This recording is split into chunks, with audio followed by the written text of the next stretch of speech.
Olá pessoal, espero que vocês estejam bem. Meu nome é Anthony, eu sou desenvolvedor mobile, também brinco um pouco no back-end e hoje eu vou ensinar para vocês como criar uma API REST reativa com Kotlin, Coroutines, Spring Docker e PostgreSQL. Essa API ela vai ser uma API extremamente simples, tá? Vai ser uma API onde a gente vai salvar livros, vamos listar todos os livros, listar livros pelo ID, listar livros pelo nome. Todos esses livros vão estar sendo armazenados no banco de dados PostgreSQL. Primeiramente, né, se vocês não me conhecem, vou deixar aí na descrição as minhas redes sociais, então vocês podem me seguir lá no LinkedIn, tem o Twitter também e a Twitch. Eu vou começar a fazer umas lives lá programando. Essa API é uma API extremamente simples, tá? Ela não é uma API que não lida com segurança. Ela não é uma API que a gente vai subir ela para a nuvem, então ela é uma API bem simples para vocês pegarem o jeito. Como eu vejo que não tem muito tutorial aí de API Spring com Kotlin, pelo menos atualizado, eu resolvi fazer isso para ajudar você. Aqui nós podemos acessar o site do Spring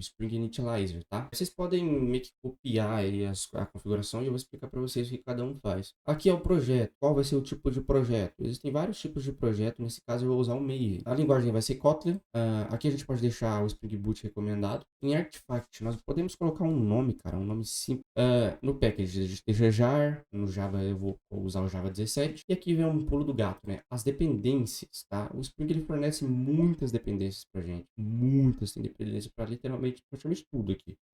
Mas nesse caso a gente vai usar essa aqui em específico, a Reactive Web, onde a gente vai poder criar aplicações com Webflux e o Netty. A gente vai usar também Postgre Driver, que ele vai fazer toda a conexão com o banco de dados, vai interpretar. E nós vamos usar o R2DBC, tá? É um tipo de conexão com um banco de dados SQL para aplicações reativas, nesse caso. Se vocês quiserem que eu faça um vídeo criando uma aplicação que não seja reativa, eu posso criar para vocês, mas não muda muito.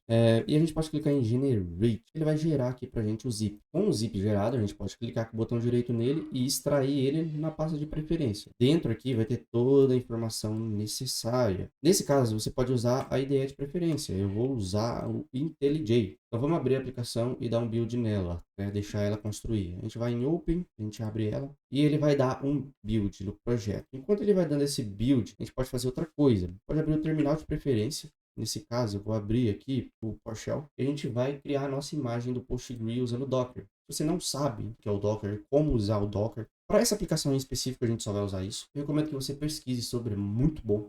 Mas resumidamente, ele vai criar ali uma imagem para a gente do nosso banco de dados. Então, para isso, a gente vai dar um Docker Run. E vocês precisam ter o Docker instalado. Então, a gente vai dar um Docker Container Run. Vamos colocar aqui um nome como My Database, colocar MyDB. Vamos colocar aqui um "-z", que é como se fosse um parâmetro. A gente vai colocar aqui um password, um Postgres underline password é igual a Postgres, ou seja, que eu tô definindo a senha do banco de dados. A gente vai colocar a porta também. Por padrão, a porta do Postgres é 5432, então eu vou colocar 5432, 5432. Se você quiser usar outra porta para você se conectar, você pode colocar 5432 e colocar uma porta aleatória que você queira. Então, nesse caso, eu vou colocar 5432 para evitar problema. E no final, a gente já coloca a imagem, que é o Postgres, a imagem Postgres. E a gente dá um Enter. Feito isso, ele vai dar meio que um build, né? De tudo isso aqui. Beleza, então tá tudo ok. Database está pronta. A gente pode testar agora a nossa conexão. Pode abrir aí o seu gerenciador de banco de dados. Vocês podem usar o gerenciador de banco de dados que vocês preferem. Eu vou usar o TheBeaver. E dentro dele a gente vai iniciar a conexão com o banco de dados. Nesse caso a gente pode vir aqui ó, em cima em New Database Connection. A gente seleciona o tipo de database com Postgres. E aqui a gente faz a conexão com o banco de dados. Como ele está aqui hospedado na 0.0.0.0, porta 5432, ou seja, ele está hospedado no localhost, porta 5432. O database padrão é Postgres, o username é o Postgres e o password que a gente definiu é o Postgres também. A gente pode vir aqui em testar a conexão, para ver se está funcionando normal, e ele vai mostrar que está funcionando. Mostra o driver, o servidor e tudo mais. A gente pode aqui também, outra coisa, importante você colocar a senha certa. Se você errar a senha, ele vai dar erro para você conectar. Coloque a senha certa. Feito isso, a gente pode dar um finish. Ele vai abrir aqui para a gente o banco de dados, certo? Então aqui eu vou criar aqui em Postgres, vou abrir aqui o editor SQL e vou criar um novo tipo de schema. Então create schema if not exists, abrir o nome application. Esse schema, ele é como se fosse um esquema mesmo, é uma separação, é como se fosse uma prateleira que dentro de cada espaço da prateleira vai ter ali tabelas, né? Vai ter ali formulários, digamos assim. Então o esquema ele funciona como se fosse isso. E a gente pode criar já, como a gente já digitou aqui para criar nosso esquema, a gente pode criar o nosso banco de dados. Se você não manja de SQL, recomendo você pesquisar mais sobre também, porque aqui o foco é ensinar vocês a usar a API com Spring. Vocês não sabem o que é banco de dados relacional, banco de dados não relacional, uma API reativa, tudo. Então, se você não manja disso, eu recomendo vocês pesquisarem, tá? A gente pode criar nossa tabela. Vamos criar a tabela search table, if not, nossa, not exists, application, books. Essa tabela é a tabela de livros, então esse livro vai ter um ID, tipo serial primary key, ou seja, serial porque eu quero que o banco de dados forneça o ID automaticamente. Não tem val, errei, val. Não tem val, tá? Tira esse val, por favor. Vamos usar também o title, tipo, errando de novo, varchar 255. Vamos usar aqui também, eu não vou colocar autor, vou colocar só um status, Boolean, not null. Vou colocar aqui também o title como not null, ou seja, o título ele tem que ter um valor fornecido, senão dá erro. E um status tipo Boolean para, tipo assim, se o status tiver, se ele tiver livre para usar, o status fica como verdadeiro. Se ele tiver indisponível, se alguém já tiver alugado, pego ele vai ficar com status falso. Feito isso, a gente pode executar tudo e aí ele já vai trazer sucesso pra gente. A gente dá um F5 no esquema e vai estar aqui a nossa tabela books. Vamos aqui em data, vai estar aqui o ID, o title e o status. Voltando aqui para o nosso projeto, a gente vê que ele compilou tudo bonitinho. Podemos abrir aqui source, main, Kotlin e aqui vai estar a nossa função main. Nosso projeto ele vai rodar por aqui. Antes dele iniciar, a gente precisa fazer algumas mudanças. Vindo aqui em Resources e Application Properties, aqui a gente vai fazer algumas configurações. Quando a aplicação Spring ela é compilada, ela está rodando ela passa por essas classes do tipo propriedades para poder fazer uma varredura ali, iniciar algumas variáveis e coisas do tipo que é necessária para o sistema rodar. E aqui a gente vai colocar a URL, as credenciais de conexão como banco de dados. Primeiramente eu vou mudar o tipo aqui, eu vou colocar YAML, YAML, que eu prefiro. Tá? Mas você pode usar o ponto properties mesmo. Para iniciar, a gente vai usar aqui um Spring, r2dbc, URL, embaixo do URL, tá? Não esquece, porque não pode ter espaço, viu? A gente vai colocar aqui o username, password. Não é recomendado de maneira alguma, nesse caso a gente está fazendo aqui, a gente está estudando, né? Então não tem problema. Mas até para desenvolvimento mesmo, se você está desenvolvendo para uma empresa, para um projeto, coisa do tipo, não é recomendado escrever isso aqui hardcode. Então, link do banco, .db, não é recomendado. Não faça isso. Use variáveis de ambiente ou algum outro tipo de acesso. Nesse caso, a gente vai usar para ficar mais fácil, certo? Para fazer a conexão é r2dbc, PostgreSQL, localhost, né, que é o nosso IP, digamos assim, então localhost, a porta, então 5432 barra o nome do nosso banco de dados, então Postgres. Username é Postgres e password é Postgres. E feito isso, tá ok. Vamos aqui na nossa função main e vamos dar um run aqui. Ele vai iniciar algumas coisas pra gente. A gente já vai saber se foi feita a conexão com o banco de dados certinho. Então vamos esperar um pouquinho. Bom, podemos ver aqui que está tudo ok. A aplicação rodou tranquilo, sem nenhum problema. Conseguiu se conectar com o banco de dados, então tá perfeito, certo? Aqui, como a gente iniciou o nosso banco de dados, a gente vai ter uns logs aqui. Então, quando acontecer erros ou coisa do tipo, a gente vai ter os logs aqui os logs de mudança. Por exemplo, a gente errou intencionalmente ali a conexão com o banco de dados e mostrou aqui, ó, a autenticação falha, a autenticação de senha falhada para o usuário Postgres. Então a gente errou e mostrou. Bom, tá tudo aqui, a gente pode terminar e vamos entender uma coisa. Existem três componentes principais nessa aplicação, nessa API. O primeiro vai ser as entidades, na verdade quatro componentes, desculpa. O primeiro é a entidade, o segundo é o repositório, o terceiro é o serviço e o quarto é o controlador. A gente vai passar um por um para entender. O primeiro pacote importante é o pacote de entidade. Então a gente pode criar um novo package de nome entity.book. Vamos criar aqui uma classe, um data class do livro. Então book, esse book ele vai ter um ID, né, assim como a gente definiu lá. O ID ele vai ser do tipo long, é igual a null. Aqui precisa do val, né? Ele vai ser igual a nulo. Eu vou explicar para vocês o porquê que ele vai ser igual a nulo já. Porque quem vai gerenciar pra gente o ID vai ser o banco de dados. Então a gente vai deixar o ID nulo. A gente tem também um title do tipo string e um status. O status do tipo boolean. E em cima a gente precisa anotar com a anotação table. E ela vai ter aqui um name do tipo books e um esquema com o nome application, assim como tá pra gente ali. Beleza, feita essa anotação, tá tudo ok. Isso é tudo que a gente precisa aqui na nossa entidade book. Agora, nós vamos criar um novo repositório, um novo pacote chamado repository.book. Esse vai ser o repositório de livros, certo? A gente vai ter uma classe, na verdade vai ser uma interface com o nome book repository. Dentro dessa interface, a gente vai anotar ela aqui como um repository e a gente vai estender ela da interface coroutine exclude repository. Vamos abrir aqui para tipar ela. Então, ela vai ser do tipo book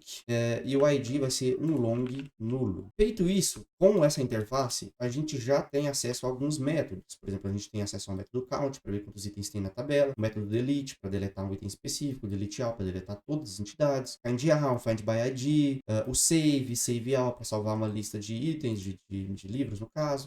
Então, é bem interessante essa interface. Só que a gente pode também fazer aqui alguns personalizados. Então, podemos criar aqui um método do tipo para encontrar livro pelo nome. Então, a gente vai criar aqui um suspend fan, find by title. Aqui a gente vai receber um title string e vai retornar aqui um book. Na verdade, é uma lista de book. Ela vai ser do tipo suspensa. Por quê? Porque uma API reativa, ela funciona dessa forma.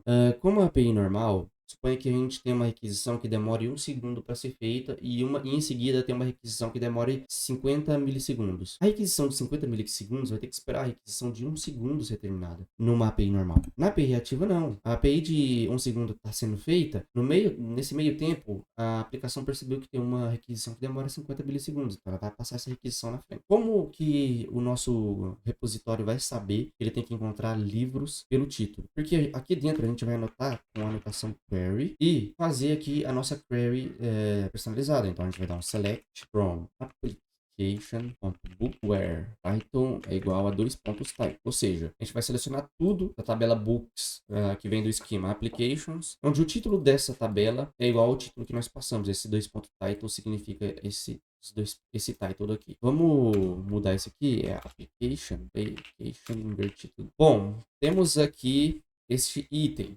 certo? Agora a gente não precisa fazer mais nada. É a única coisa que a gente precisa fazer aqui com coroutines. Por quê? Porque ele já tem métodos que a gente usaria. Por exemplo, o delete, o find all by ID, o find by ID, desculpa, o save. Então, já tá tranquilo, ele vai fazer isso tudo pela gente. Feito o repositório, agora nós vamos para o service. O service, podemos criar um service.book, tá? Um novo pacote chamado service.book. Nós vamos criar aqui uma classe do tipo book service. Ele vai ser anotado com a anotação service. Ele vai receber aqui um private val book repository. A gente não precisa injetar isso aqui manualmente, porque como o nosso book repository já está aqui anotado com essa anotação aqui do Spring Framework, ele já injeta automaticamente, ele já faz tudo isso para gente. Ele vai funcionar como um intermediador, então ele vai ter toda a lógica de negócios, ele que vai disparar os erros caso aconteça um erro na requisição. Tudo vai ser feito aqui pelo service, tá? É muito importante que vocês separem certinho as responsabilidades, isso facilita testes e tudo mais.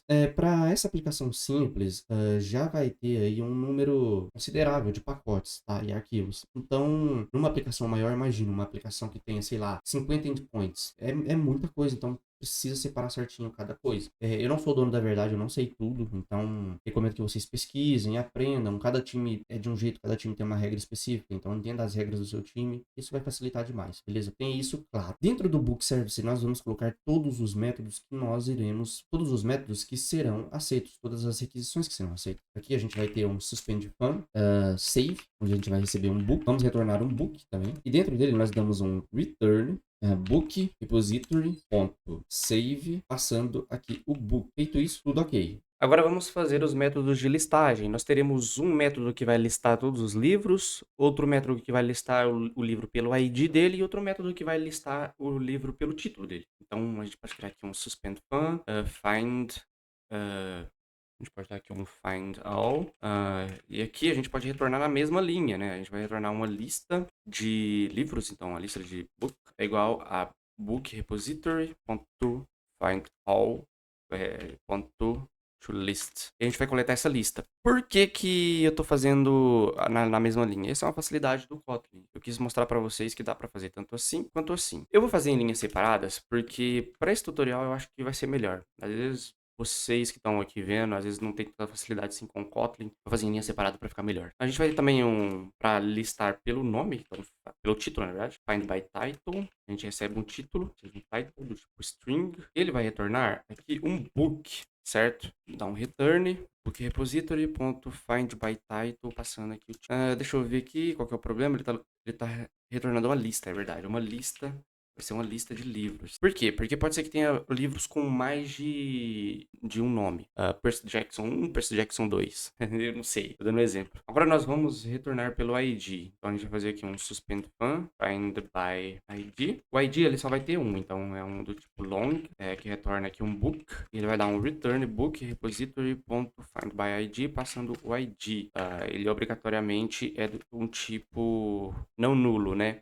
Vamos ver, aqui ele pode retornar um nulo. Se ele retornar nulo, ou seja, se ele não achar, a gente pode fazer aqui o else operator, né? Fazer isso aqui. Aí a gente pode retornar dar um throw exception aqui, passando a mensagem not found. O que eu fiz aqui, tá? Deixa eu recapitular que eu fiz muito rápido. Aqui é a função que a gente vai usar para retornar pelo ID. Lembra que eu falei para vocês que o service, ele serve para poder fazer a lógica? Ou seja, a lógica ela é feita aqui, tá? Ela não é feita em outro lugar.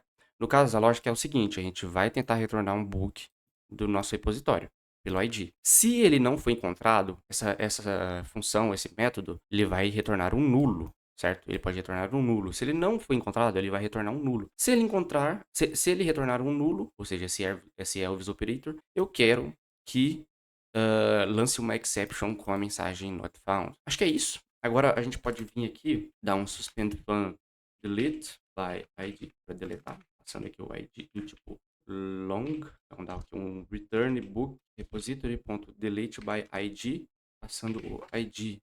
Essa função aqui ela é bem interessante, que a gente vai deletar pelo ID. Passando o ID, a gente deleta. Acho que é isso. O controller ele vai ser a nossa interface, ou seja, a camada mais próxima que a nossa API tem com o usuário. Então a gente pode dar um controller.book. Dentro desse pacote a gente pode criar aqui um book controller. E aqui em cima a gente tem duas anotações principais. A primeira é REST controller, para informar que isso aqui é um controlador REST. E a segunda é o request mapping. O que é isso aqui? Eu vou colocar um barra API barra.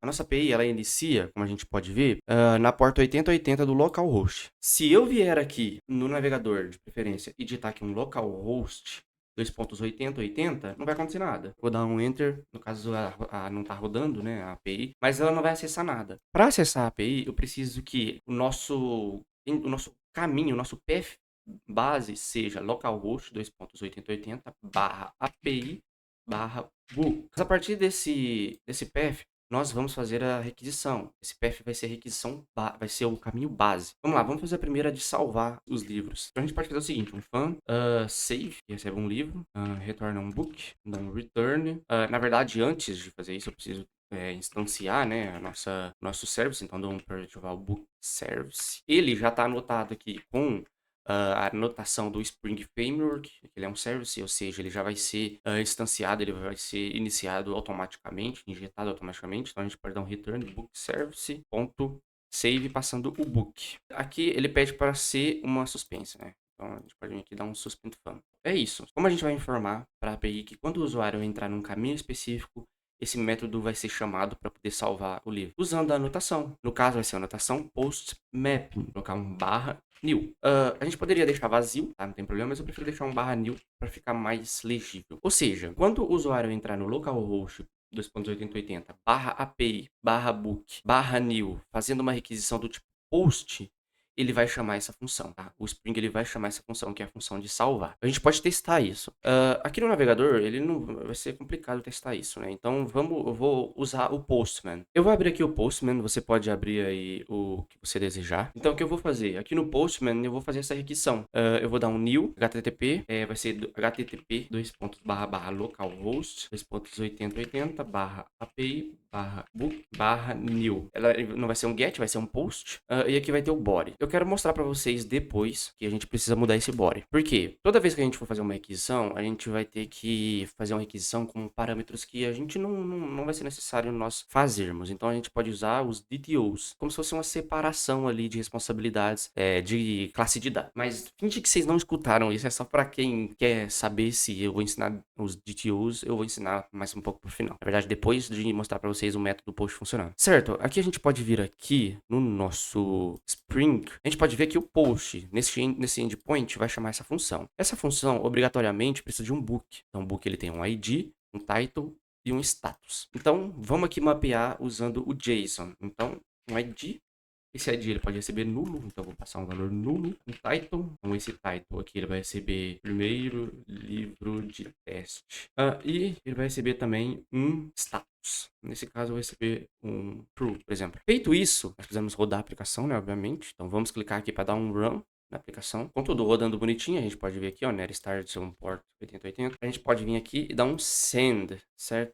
A gente recebeu um erro, um bad request. Bom, eu esqueci de um detalhe, é que é o seguinte, aqui no book, né, a gente precisa receber ele como um request body, certo? Eu esqueci desse detalhe, então se estiver dando erro aí, vocês adicionam esse parâmetro. Esse parâmetro serve para indicar que o book ele vai ser um parâmetro de corpo. É um corpo que é obrigatório. Então, após dar o restart aqui, a gente dá um send e aí vai estar aqui o nosso ID. A gente pode ver aqui no banco de dados e dar um F5 que ele vai receber o valor automático. Ele vai receber o valor 1 nesse caso aqui, certo? Do ID. Aqui ele retornou como nulo porque a gente passou um ID nulo. Na verdade, a gente não passou nenhum valor. Então, ele retornou esse book. Mas no banco de dados, ele gerencia isso automaticamente pra gente. Bem legal, tá funcionando a nossa API. Então, toda vez que a gente vir aqui, aliás, eu vou mostrar pra vocês alguns erros. Né? Suponha que a gente esqueça de passar um parâmetro, ele vai retornar um erro, tá? Ele vai dar um bad request, mas se a gente tentar acessar essa API, por exemplo, com o método get, por exemplo, que ela não tem o método get mapeado, só o método post, ele vai dar aqui um método não disponível. Se a gente passar um ID, então vamos lá, passando o ID 1, dar um send, ele vai dar um erro interno,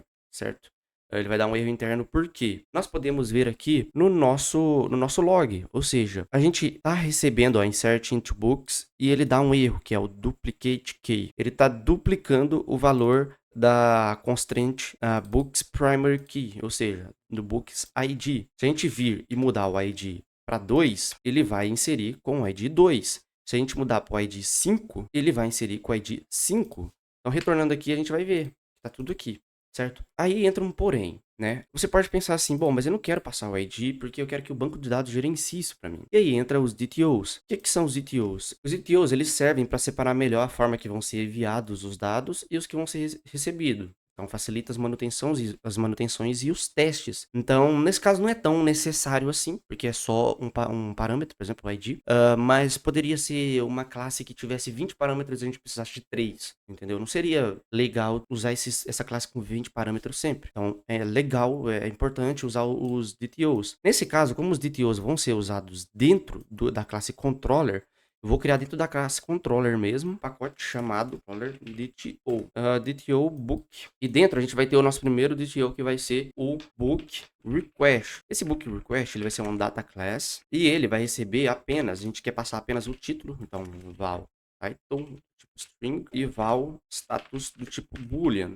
É só isso que a gente quer fazer com ele. A gente pode aqui também criar o nosso book response. Ou seja, o book que vai ser respondido pra gente, o valor que a gente vai receber de volta no data class também, sempre esqueço. A gente coloca aqui o val ID do tipo long, val title do tipo string e o val status do tipo boolean. Aí você pode estar se perguntando, mas por que a gente vai fazer um book response se ele já é igualzinho o book que a gente já tem aqui? Ele já é igualzinho esse book aqui. Né, a gente pode ver, só muda que o ID ele não é nulo, ele pode não ser nulo, né? Porque é legal, é importante você separar responsabilidades. Esse é uma questão muito importante para o desenvolvimento, principalmente de API, que é algo complexo. Você separar as responsabilidades para poder testar tudo e deixar as coisas menos acopladas possíveis. Então, aqui dentro do DTO.book, a gente pode criar uma nova classe, um novo arquivo, na verdade, de nome bookmappers.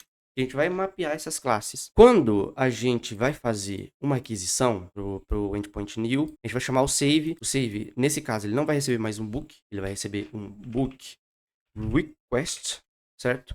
Só que ele precisa passar um book para o save. Ou seja, a gente pode vir aqui e criar um fun book request .toBook e retornar um book. Beleza. Agora, deixa eu só importar aqui. Lembra de importar sempre o book do entity, certo? Então aqui a gente vai dar um return book. Por que que eu coloquei aqui o nulo direto? A gente não ter que toda vez a gente vir e passar um ID como nulo. A gente faz isso aqui, entendeu? Não precisar fazer isso, certo? Então a gente vai fazer só o seguinte: title é igual a this.title, status é igual a this.status. Ou seja, o title desse book vai ser igual ao title desse book request e o status desse book vai ser igual ao status desse book request. O ID ele vai ficar nulo, ele não é obrigatório porque quem vai iniciar o ID vai ser o nosso banco de dados. Feito isso, está tudo ok. Na verdade, tem um outro detalhe aqui que eu acabei de notar, um erro, que faltou a gente inserir a anotação ID aqui. Tá?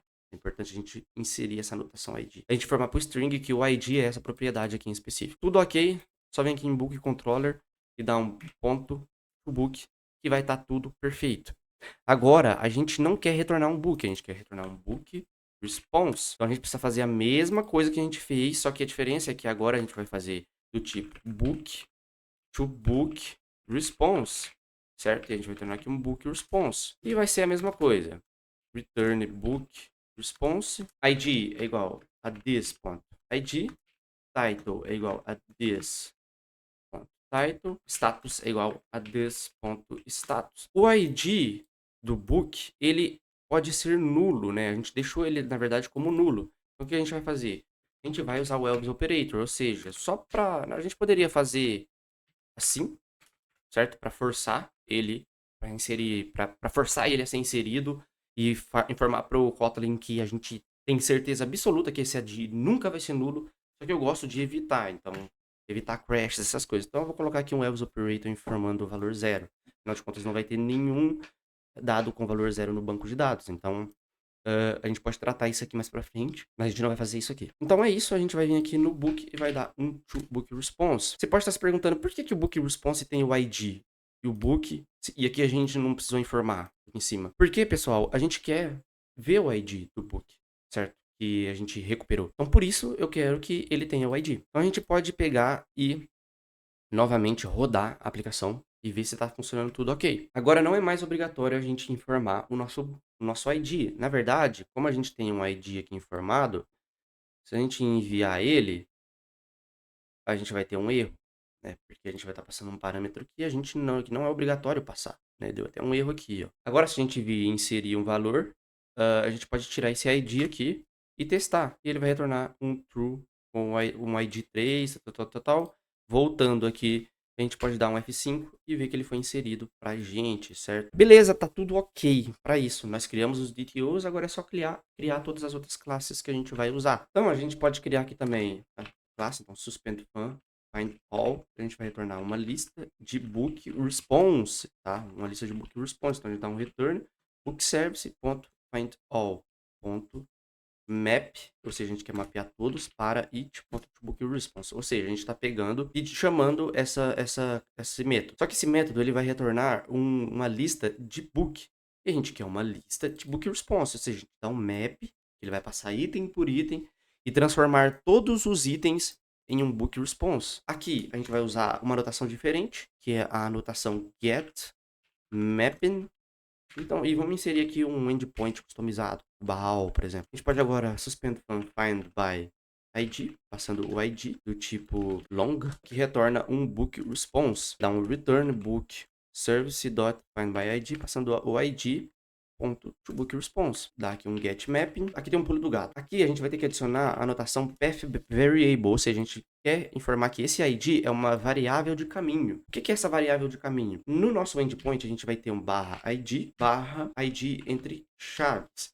Por quê? Porque eu quero que o usuário faça a requisição. Para retornar todos os livros, nós vamos informar aqui um API barra book barra all. Para retornar o item com AD específico, a gente vai informar aqui barra API, barra book, barra ID, barra e o ID. Nesse caso não vai funcionar, porque a gente não implementou ainda, deu not found. E agora a gente vai fazer a mesma coisa. Se você entendeu para que serve o path variable, você pode tentar fazer agora novamente para achar pelo título. Ou seja, a gente vai dar um get mapping, passando aqui um title, barra title, entre chaves, e dar aqui um suspend fun, find by title, passando aqui um path variable, que é o title, string. Ele retorna uma lista de book response, então list de book response. Eu dou um return book service.find by title, passando o title, ponto map. A gente vai ter que mapear ele e transformar ele em book response. It.book response. E tá tudo ok. É isso que a gente precisa. Vamos rodar aqui para fazer os testes, mas resumidamente é isso que é a nossa API. A gente já tentou do save, então ele tá funcionando. A gente pode retornar agora todos os dados que a gente tem no banco de dados. Então, barra API, barra book, barra all, do tipo get. Tá? Lembre-se que não vai funcionar se você, por exemplo, usou aqui um get mapping no endpoint barra all. Se você vir aqui e dar um post mapping no endpoint barra all, ele vai chamar um outro tipo de função, entendeu? Ele não vai chamar essa função aqui, a não ser que você pegue e copie e cole ela aqui, entendeu? E mude o nome dela. Aí ele chama essa função. Mas tirando isso, ele vai chamar outra função. Então é importante manter o tipo de requisição HTTP. Se você não sabe o que é requisição HTTP, recomendo que você pesquise também, tá? É importante você saber, é importante você ter uma base antes de você mexer com API. É um conselho que eu tô dando, né? Eu penei muito no início, quando eu tava aprendendo sobre programação, em querer pular passos, né? Em já querer criar um novo GTA V. Mas não é assim que funciona, entendeu? A gente tem que entender a base. Uma casa, ela é construída pelo alicerce. Então o engenheiro chega lá, mede o terreno, faz toda a planta da casa, o arquiteto decora, o pedreiro sobe pela base, ele não começa pelo telhado. Então, é uma recomendação que eu dou, um conselho que eu dou pra vocês, aprenda a base. Feito isso, um get no barra all, a gente pode rodar aqui pra ver se tá tudo ok. E, ok, tá trazendo todos os dados que a gente tem lá no nosso banco de dados. Certo? A gente não trocou o nome aqui, eu não tentei a isso, desculpa, tá, pessoal? Mas deu pra entender, tá trazendo aqui toda a lista de livros. Se a gente vir aqui, aliás, primeiro, antes de fazer isso, eu vou trazer agora o livro com o ID 5. Então, ele trouxe. Se a gente usar um outro tipo de ID, o ID 4, que não tem, ele dá um erro interno. E a gente voltando aqui na API, a gente vai ver que ele deu a exception. A gente vai ver que ele trouxe aqui a exception, not found, que foi a exception que a gente criou aqui no nosso service. Se ele não achasse o ID, ele traria uma exception do tipo not found. Mais uma vez, você não vai fazer isso na sua API de produção. Você vai informar o usuário qual que é o erro. Você não vai jogar um erro 500 para ele. Entendeu? Você vai deixar tudo bonitinho para que ele entenda o que está acontecendo. Além disso, nós temos também o title. A gente dá um title aqui, dá um API barra book barra title e colocar o título. Né? Por exemplo, primeiro livro de teste. Ele vai trazer aqui a lista de todos os itens que está como primeiro livro de teste. Eu inseri um livro com o nome segundo livro de teste, então dá um segundo livro de teste, e ele vai trazer o segundo livro de teste. É importante que vocês se atentem a isso, tá? Se eu colocar aqui só segundo, ele não vai trazer nada, entendeu? Por quê? Ele não vai entender que você quer dizer que você quer que traga todos os itens que tenha segundo no nome. Para isso, você teria que fazer uma query diferente no SQL. E bom, pessoal, esse foi o vídeo. Tem outros testes que vocês podem fazer, por exemplo, retornar os livros que tem o status do tipo falso ou do tipo true, que estão disponíveis ou não. Implementar aquela função que nós criamos do delete, também é legal. E diversas outras coisas que você pode ir brincando aí, certo? Se você tiver qualquer dúvida, não se esqueça, meu LinkedIn tá na descrição, tem o meu Twitter também e minha Twitch. Se eu tiver ao vivo lá na Twitch fazendo uma livezinha, vocês podem colar, a gente troca ideia, eu explico, qualquer coisa eu até abro aqui a ideia, chamo você pra cá, eu explico, entendeu? Então, manda esse videozinho aí pra um amiguinho, uma amiguinha que tá precisando, que tá querendo entender mais sobre o assunto. Eu acho que é algo legal pra vocês.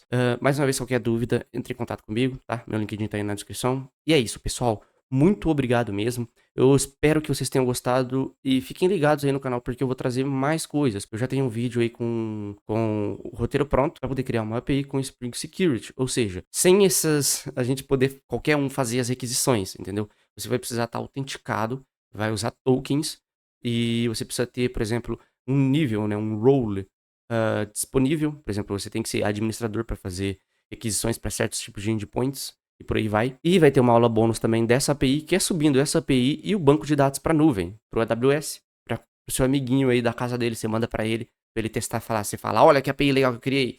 Aí você manda para ele e ele testa lá e fala, que legal, com o que você aprendeu? Aí você fala, eu aprendi com o Anthony, certo? Mais uma vez, qualquer dúvida, entre em contato comigo. Tamo junto e valeu, até a próxima.